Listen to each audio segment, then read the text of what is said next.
Cause I can't stop loving, since I got a taste of your love.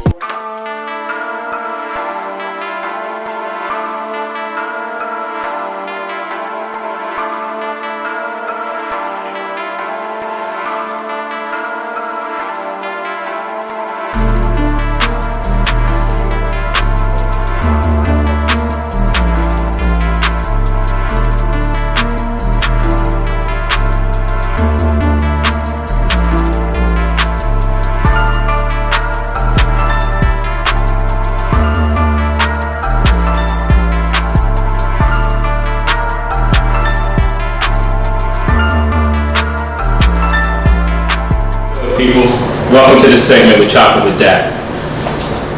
You know what this show is about. It's about awareness, and I want to bring awareness to prostate cancer. Prostate cancer is the most common type of cancer in American men, next to skin cancer. If you or a loved one are diagnosed with prostate cancer, the first thing you should do is educate yourself.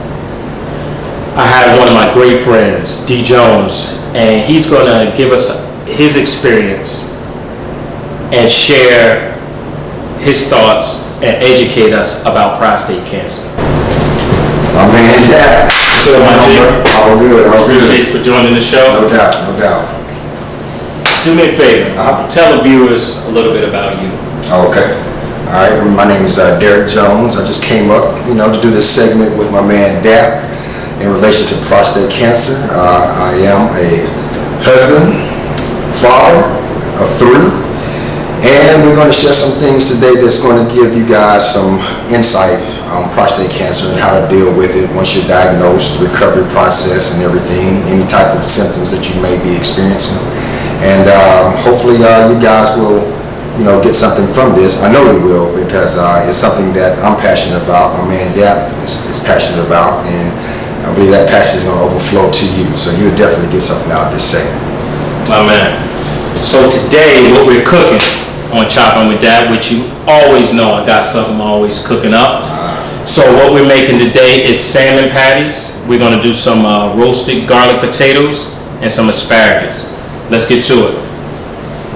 All right.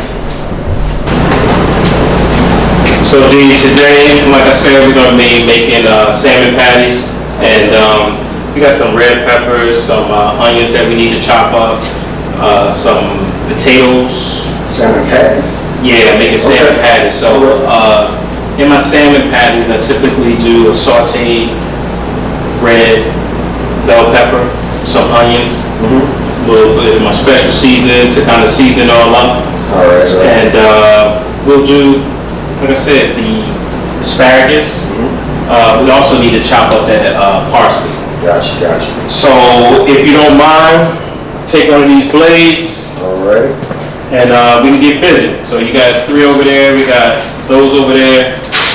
But I'm chopping with Dak. That's right. Dak. I do a little cooking, but I want to see what Mr. Dak has here. I'm pretty sure he's got it going on. Let's see what we got here. You tell me that you got a sub shop. Sub 1 in North Carolina, right? It's in North Carolina. We're in Charlotte. I've been in business for 26 years now, so I do a little bit of cooking. Oh, no. I don't know on this scale. I'm not on this scale, but we're going to see what we can make happen. Okay. I like it. Yeah. So talk to me. I want to go with the what, when effect. Okay. So talk to me, what is prostate cancer? Well, prostate cancer basically is when you have some cells that form, well, first of all, we know what prostate is. Prostate is located between your anus and your butt and your front stomach. So it's a little small organism. It's about the size of a walnut. Okay. And basically, unhealthy cells form and live inside the prostate. And you want to make sure that you're feeding your body correctly, so you don't. I'm not gonna say don't develop it, because 9 times out of 10 you're going to develop it. Okay. But you want to keep a healthy prostate, because your prostate is basically helps you reproduce. Without a prostate, you don't reproduce. Wow. Yeah. So you want to make sure you keep a healthy prostate. Exactly. Okay, so is it a hereditary thing, or is it just your diet? It is a hereditary thing, and if you are diagnosed with it, there's a high chance that your brother or your sibling, your sibling's brother, your kids, you'll have it if you're not diagnosed with it as well. So basically, since I was diagnosed with it, then my son will have to start getting preventative treatments, screenings early. Probably as early as 20 years old, he'll have to start getting screening. Okay. Yo, D, got a little something for you, man. Make sure you don't mess up your fits. Okay, all good.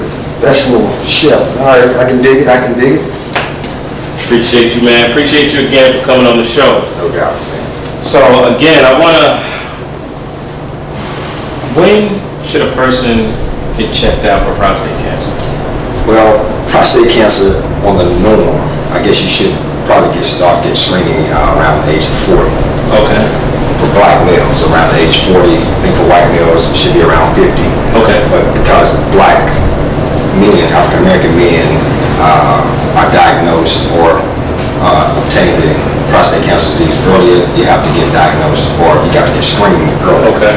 I actually, was screened doing a regular physical checkup, doing a regular checkup. Okay. When I was screened. Yeah. Okay. So you got screened during a regular checkup. So at what age did you? Well, so basically, I went in for a routine physical. I was actually 34 at the time. Went in for a routine physical. 34. I was 34. Okay. 34. We just went in for a routine physical. And, my doctor asked me, whether I had any type of problems that I want to talk to her about. I'm thinking, no, not really. I said, the only thing I can really mention is, at night, sleeping, I wake up out of my sleep maybe about 4 or 5 times a night and go use the bathroom. Whoa. So wait a minute. So is that one of the symptoms of prostate cancer? Well, after I told her that, she was like, that's not normal. Okay. I'm like, she said, no, it's not normal. And she said, plus you're not getting your rest.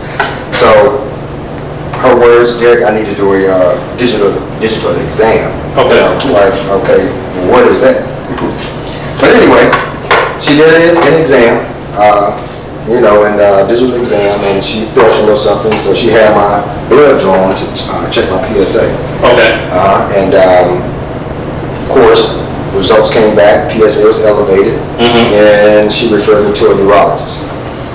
Okay, so from my understanding, there are several type of doctors that deal with prostate cancer. You have your urologist, you have the radiation oncologist, you have a medical oncologist and a surgical oncologist. Right. So I just went to a general urologist to get the biopsy done. Okay. To get a biopsy. Okay. He was a surgical doctor. He actually could have performed the surgery actually, but he did my biopsy, gave me my result. But when you are 34 years old and you have your whole life, ahead of you, right? You want to make sure that you're in the best care possible. So I had some friends who knew some friends, right? And they actually got me into a appointment at Duke University. Oh, okay. Yeah, so I actually went to Duke University to get after I had my biopsy done, so they could actually look at the results of the biopsy. Right.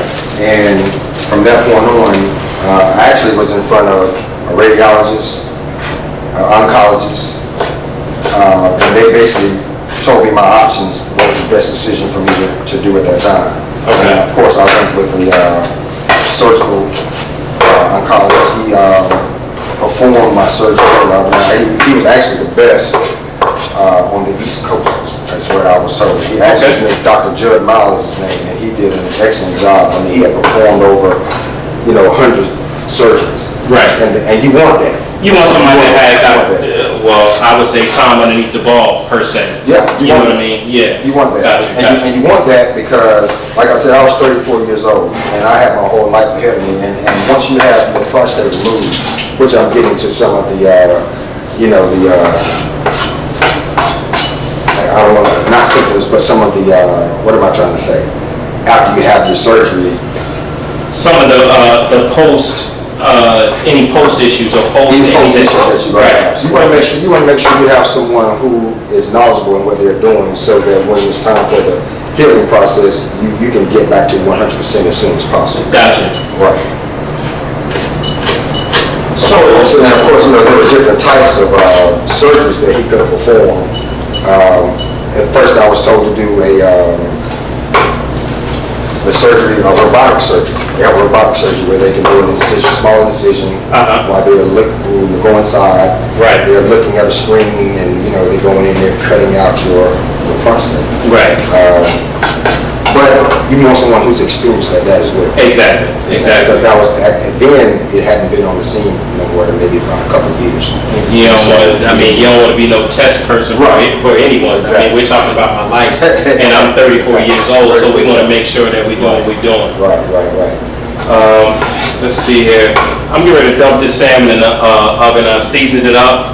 I'm going to put it in the oven for a little bit to get it to a point to where I can get it flaky, so I can make the salmon patties. So I'm going to stick this in the oven here. All right. Now I did dice up this parsley pretty good for you. Oh yeah, definitely. So we want to dice up the parsley. We also want to dice up the red peppers and the onions, because we're going to saute them after. Gotcha.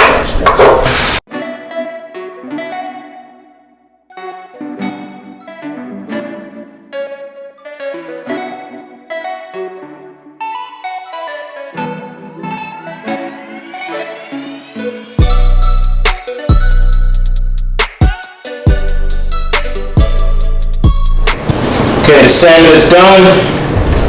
Get ready to flake the salmon for the salmon patties. Yeah, I'm very curious to see how you're going to make salmon patties this way. I've always made salmon patties out of the can, so it's going to be interesting to see. Oh yeah. A little something I'm going to show you. It looks good. Yeah. We also have Smells good. the onions, peppers. Parsley is great. That's cut up fine the way I need it. Gotcha. That's perfect.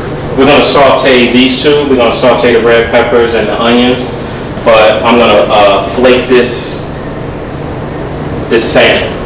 You mind passing me that bowl over there? Good. Perfect, my man. All right.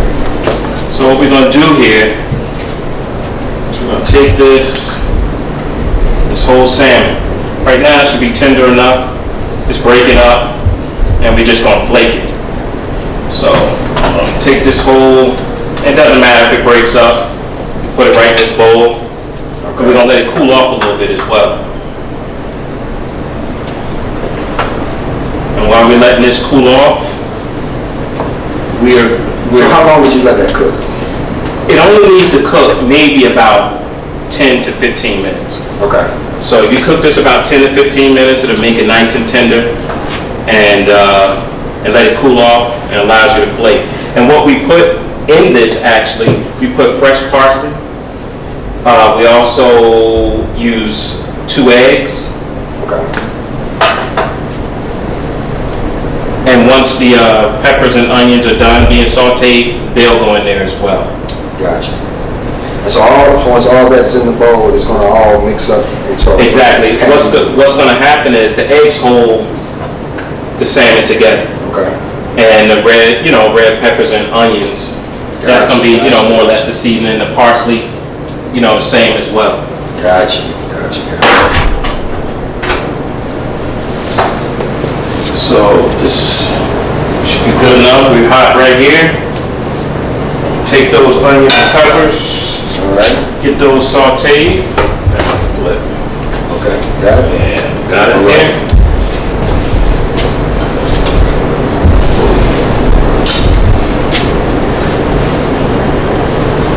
Let's see. Looks like good. Yes, sir. So I know we left off from talking about the process of going, finding out about prostate cancer and everything. But once I found out, about it, of course I, told my wife about it. We went in together, to get The diagnosis. Right. And from that point, it was almost like a blur. It was still kind of surreal. Right. About being diagnosed with prostate cancer. Yeah, I mean, it had to be a shock. Yeah, I mean, especially at a young age. Mm-hmm. When someone tells you at 40 you should get checked. So you're talking about a 6-year difference. 6-year difference. And based off of what could possibly happen in that 6-year term of prostate, you're talking about, what are the stages, I should say? So you're talking about, if I'm thinking about this right, had you not checked, what stage or how does that equate? I know in cancer it's stage 1, stage 2, stage 3, I didn't get a stage. I know when you get your biopsy done, they give you a result in a Gleason score. My Gleason score was a 6. Okay. Which was pretty high for me at the age of 34. Right. Therefore, I was told, by my doctor that I did not have time to wait around to see, what I wanted to do as far as removing my prostate. It was of the essence that I had it removed. Right. And of course, like I said, I found the best doctor who was able to do it. So the same doctor, Duke University? Yeah, I went to Duke University. I was turned on to him, and he did an excellent job. So the recovery on it, was not as bad as I thought it was going to be. I mean, there are also some stumps in there now. Okay. Mm-hmm. So what is the recovery period? How long is the recovery period? I mean, am I bedridden? Not necessarily bedridden, but the total recovery could take up to a year, maybe a little over a year. Wow. For full recovery. For full recovery. And when I say that is, when you have the surgery, of course, you go home in a catheter. So I had that catheter in for 2 weeks. Wow. Yeah. 2 weeks. And so that was an ordeal. That was a painful ordeal. But once the catheter comes out, of course you have to regain continence because you become incontinent. Right. With the catheter. So do the male diapers, right? All that, just making sure that you're good. You have to strengthen, your bladder, right? Back. Because it's not, it's weak at this point. It's weak. So correct me if I'm wrong. So when the prostate happens and it's grown, does it sit on the bladder? That's what forces you to go to the bathroom. Well, no. For me, in my situation, my prostate was removed. So I had to have a catheter inserted, so I, didn't have to get up and move around. Gotcha. I could go to the bathroom, whatever. Right. But after those 2 weeks, being that I had the catheter in, you have to now retrain, your bladder. The catheter empties out the urine. Right. So now I have to retrain my bladder. Doing different exercises, Kegel exercises to strengthen up your bladder. So for about a good 2 to 3 weeks or so, you're going to be wearing, male diaper. Right. Yeah. So, but of course, there's in that whole ordeal, you're going to go through a period of impotence. You're gonna get an erection. Right. So you have to do medication for that. Right. But that whole year, and sometimes, like I said, a little bit more than a year, you have to just go through different exercises to try to strengthen everything back up, And but at this point in the game, you're trying to remain positive. You're trying to remain positive. Exactly. And I guess again, that's your support system. Yeah. So you got your wife. My wife was great. Right. My wife was great. She helped me out a whole lot. I mean, she was going through a lot at the time with her new job and everything. Right. Young kids, but she was great in my recovery process. I mean, you have to have that support.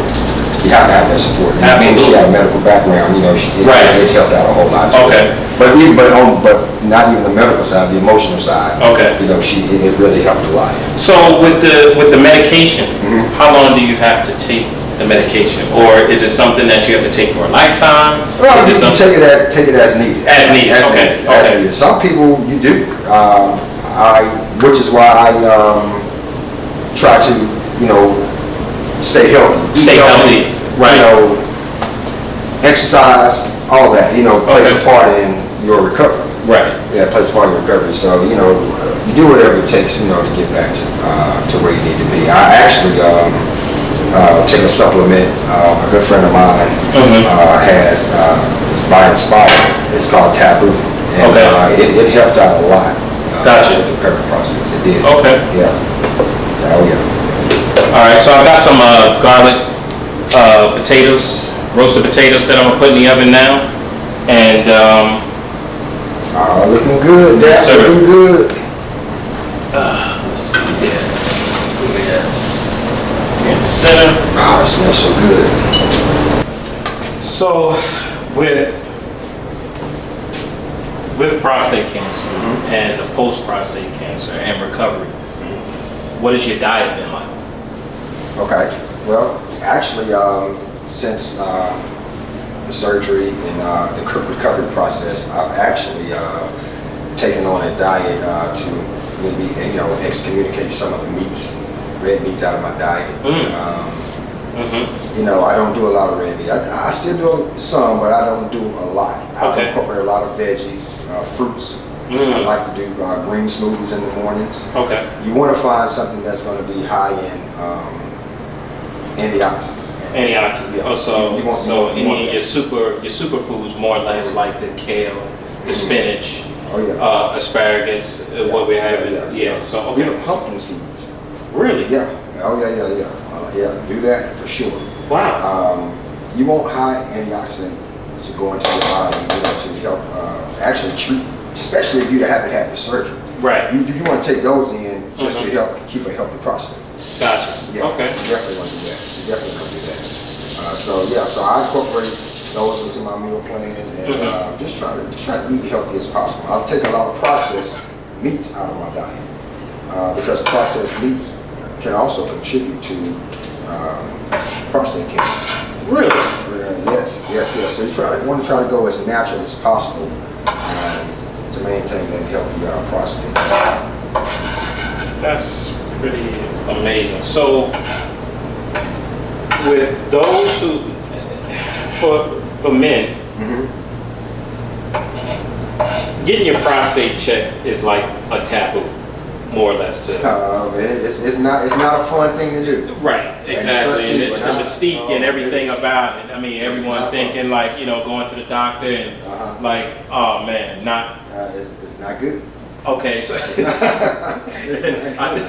I get it. I understand that it's not a good feeling. But based off of age 34 Right. and not having it checked, Not having it checked. and as you stated, in the African American male, Yeah, we don't. First of all, we don't like to go to the doctor at all. Anyway. exactly. And so we have to kind of change your mindset and to Right. say, I want to be healthy. I want to live a long life. So you have to definitely go in for routine checkups. Right, You right. have to do that. And sometimes, you're not able to do it. Sometimes, your social status doesn't allow you to do it. Right.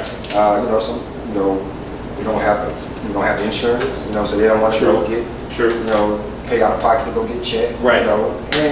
And prostate, with your prostate, sometimes you don't know anyway until you're older that you're having problems with it. Right. I mean, and when you get older, you're more likely to die from something else than 100%. prostate cancer. Right. And you may have it and just not know it. Right. But being that I was so young, now I just open my eyes so much that I tell all my friends. I told all my friends, about it. Go get checked. Yeah. You may not be 40 yet, but you just never know. You never know. And that's the it's whole supposed to thing. be hereditary. I never knew anybody in my family who Right. suffered from Who was prostate cancer. right, exactly. But it is hereditary. Wow. Like I tell you, I told all my friends, go get checked. You just never know. Better safe sorry. Yes, exactly. I mean, because the thing is, the longer you go without knowing, You go without knowing. the higher the dangers are of not being able to recover. And like you said, that having Correct. your prostate, the cancer was contained within the It was prostate. contained. Yeah. Now, if it goes outside the Goes prostate, outside the prostate, that's a whole different process. Man. right? I was able to get through mine with just having it removed. I was able to get through my situation by having it removed. Had Right. it gone outside the prostate, Right. then it would have opened up a whole nother ball game. Now you're talking Now to you're talking- a bunch of different doctors Yeah, and now you're different talking everything. radiation, you're talking chemotherapy, you just, all of those options would have been on the table at that point, So that's why it's so important to be screened, Recommended age is 40. Then Right. Go at 40. Do it at 40. Right. But don't go beyond that. It doesn't pay. It doesn't Not pay you to not to do it. yeah, do it. Get it done. Get it done. That's what I say. Get it done. Now we have this, a friend, like I was telling you about the friend of mine that I, do some of his products. Mm-hmm. We have this thing going now where it's called Operation Grand Dad. And basically what that is you're trying to get 1,000 men to sign up, to go get checked. Oh, okay. And that way, he's getting the word out more. It's like a movement to get Yeah. make people aware, make people That's right. understand that the importance of getting your prostate checked. Now, is there, like you said, there are people who don't have insurance. There are people who, so with this movement, is insurance required? Say it one more time. Is insurance required to have it? To have yeah, it? to bring those, say like if you have something like that, that might be something It's nothing that's required unless you, right, pay it out of pocket. You don't have to Right, have right. insurance. But what I'm saying is, a lot of times that deters People from going to get Exactly. checked because they don't want to have that expense. right, Or exactly. can't afford it. It can't afford it, exactly. I can't afford it.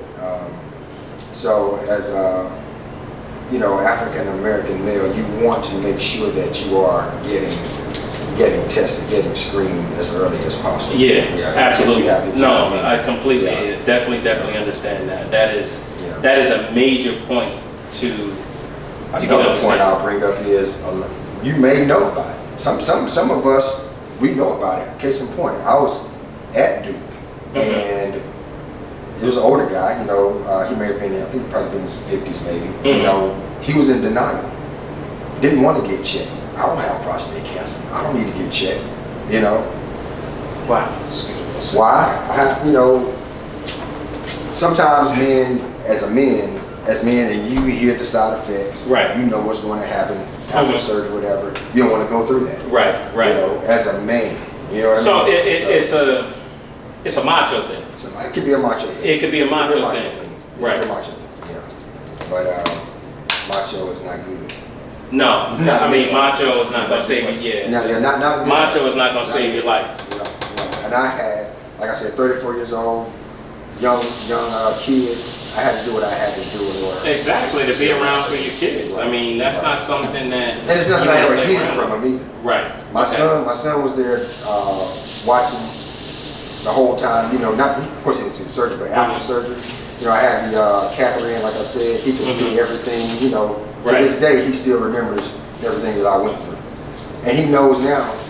Matter of fact, he just asked us the other day, "Do I have to get checked?" For that. I said, "Son, you have to get checked earlier than 40." What you did. Yeah, you're gonna Right. have to go in when you're about 20 years old and start getting checked to make sure that you're gonna be good. Right. I hate it, but that's how it I mean, is. that's the nature of what it is. I mean, to make sure, because from my understanding, if I get prostate cancer, my child can get it earlier than what I got That's right. Exactly right. That's because right. of the it being hereditary. It could be diet. I mean, I'm pretty sure there's things that you can try and put in place to try and prevent this. Right. But there's no way possible to say that that's what it is. Right. Exactly.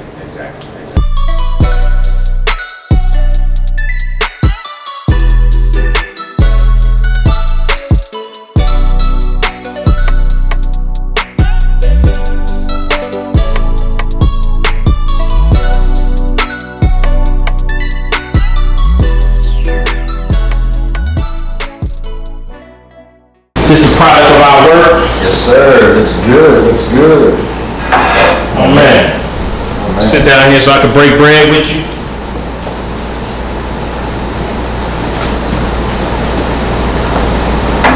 This is what it's all about. Breaking the bread, No question, man. No question. conversation, keeping it healthy. All good to go. All right, man. What's the table? Lord, thank you.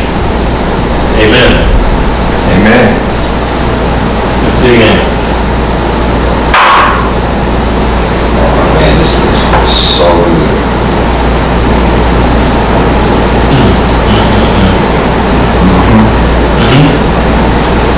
Yeah. I'm feeling it. I'm feeling it. And that's prepared.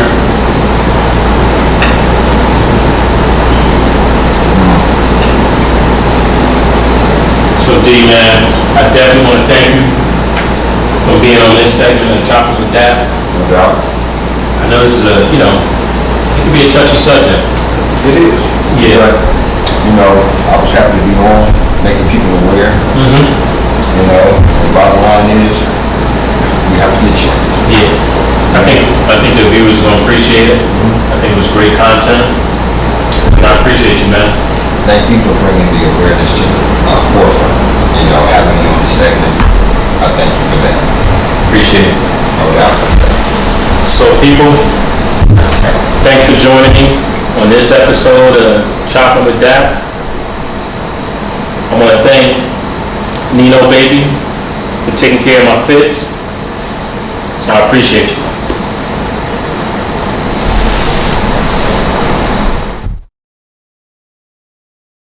Cause I can't stop loving. Since I got a taste of your love.